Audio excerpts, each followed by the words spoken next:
নমস্কার বন্ধুরা, ক্রিয়েটিভ সীমা ইউটিউব চ্যানেলে আপনাদের স্বাগত। আজকের ভিডিওতে কিন্তু আপনারা অনেক কীর্তন গান শুনতে পারবেন। তো তার মধ্যেও আমাকে ভিডিওটা করতে হচ্ছে। এখন আমাদের এখানে এই সারা চৈত্র মাস জুড়ে কীর্তন হয়।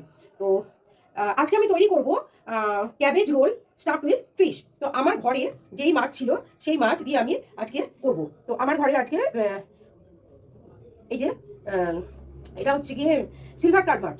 আর বাঁধাকপি নিয়েছি আমি, এই যে এরকমভাবে স্লাইস করে কেটে নিয়েছি, দু রকম কালারের, হ্যাঁ, আর উইথ বেল পেপার সস। তো আসুন দেখি কিভাবে করা হয়। মাছগুলোকে আমি একটুখানি হালকা করে ভেজে নিচ্ছি। মাছগুলো আমার ভাজা হয়ে গেছে, আমি এবার এটাকে কাঁটা ছাড়াবো। তার জন্য আমি এই বাটিটার মধ্যে নিয়ে নিলাম। এইবার আমি বেল পেপার সস করার জন্য বেল পেপারগুলোকে একটু পুড়িয়ে নেবো। আমি দু রকম বেল পেপার নিয়েছি, এটাকে আমি পুড়িয়ে নেবো, পুড়িয়ে নিয়ে ফিরে আসছি। বেল পেপারগুলো পোড়ানো চলছে, কেন পোড়াচ্ছি সেটা আপনারা দেখতে পাবেন। আমার বেল পেপারগুলো পুড়ে গেছে। আমি এবারে এটা একটু ঠান্ডা হলে এর থেকে এই যে চামড়াটা তুলে নেব, যার জন্য আমি এটাকে একটু পুড়িয়ে নিলাম। এইবারে আমি কড়ার মধ্যে একটু তেল দেব। এবারে এর মধ্যে আমি একটুখানি রসুন কুচো দেব,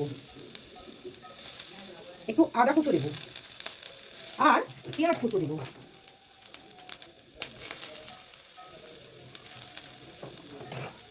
দিয়ে আমি এটাকে হালকা করে নেড়ে নিয়ে ফিরে আসছি। এগুলো কাঁচা গন্ধটা চলে গেছে। আর আমি যে এই যে মাছটাকে এরকম ম্যাশ করে রেখেছি, এই মাছের মধ্যে আমি এগুলোকে দিয়ে দেবো। দিয়ে আমি এটাকে ভালো করে টেস্টি করে মাখবো, নুন টুন দিয়ে মাখবো। আমি এই যে এইভাবে এর স্কিনটাকে তুলে নেব।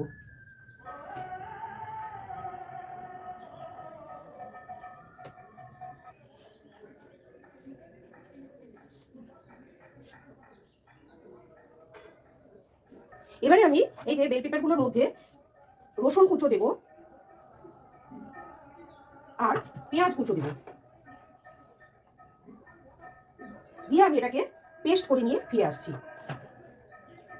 একটু ক্রিমি টেক্সচার আনার জন্য একটু ফ্রেশ ক্রিম দেবো।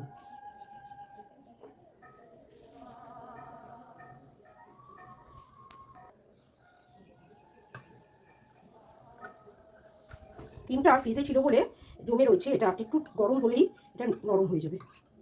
এটা আমি আরেকটুখানি দেবো।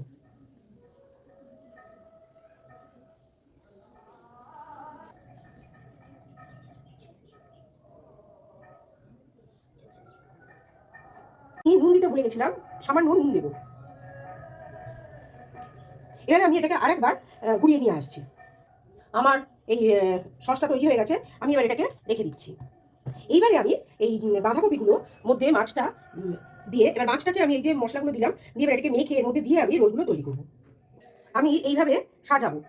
ফার্স্টে একটা বাঁধাকপি, সাদা বাঁধাকপি দিলাম, তার এপাশে আমি এই ভায়োলেট কালারেরটা দিলাম, আর এপাশেও আমি ভায়োলেট কালারেরটা দিলাম। দিয়ে আমি মাছটাকে ঠিক মাঝখানে দিয়ে এটাকে বেশ চেপে চেপে রোলটা করবো। ছোট হয়ে গেছে।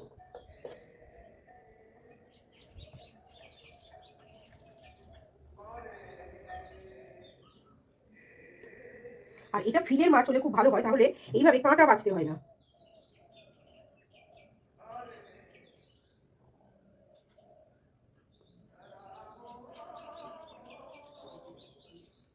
এইভাবে আমি রোলগুলো তৈরি করে নিয়ে ফিরে আসছি। দুটো রোল তৈরি হয়ে গেছে, আর একটা তৈরি করছি।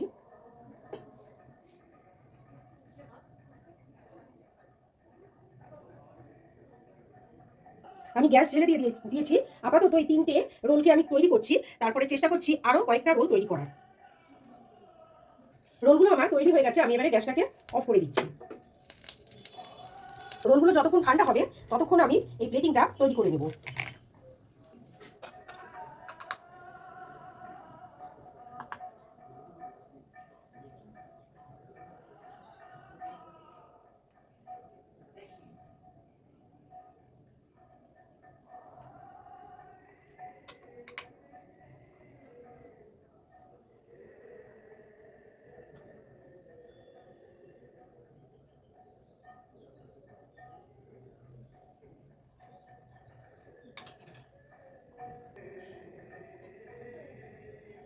গরম খুব এগুলো।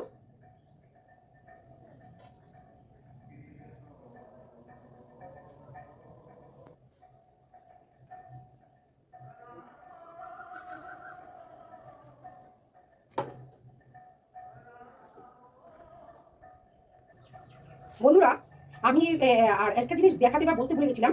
এই যে দুরকম বাঁধাকপি, ওগুলোকে খুব কুচো কুচো করে কেটে আর তার মধ্যে পেঁয়াজ দিয়ে এটাকে একটা স্যালাডের মতন তৈরি করেছি। তো এটা গার্নিশিংয়ের জন্য। আর এটা কাঁচাও খাওয়া যায়। এর মধ্যে আমি চাট মশলা দিয়েছি, আর নুন দিয়েছি, একটু লেবুর রস দিয়েছি, আর গোলমরিচ গুঁড়ো দিয়েছি। তো আজকের এই রেসিপিটা আপনাদের কেমন লাগলো আপনারা প্লিজ কমেন্ট করে জানাবেন। এটা দেখতেই বা কেমন লাগছে, আর টেস্টটা আপনারা তৈরি করলে তবেই বুঝবেন। টেস্ট তো যে যার নিজের স্বাদ অনুযায়ী, জিভের স্বাদ অনুযায়ী। আজ তাহলে আসি। ভালো থাকবেন, সুস্থ থাকবেন, আনন্দে থাকবেন, আর মন প্রাণ খুলে হাসতে থাকবেন।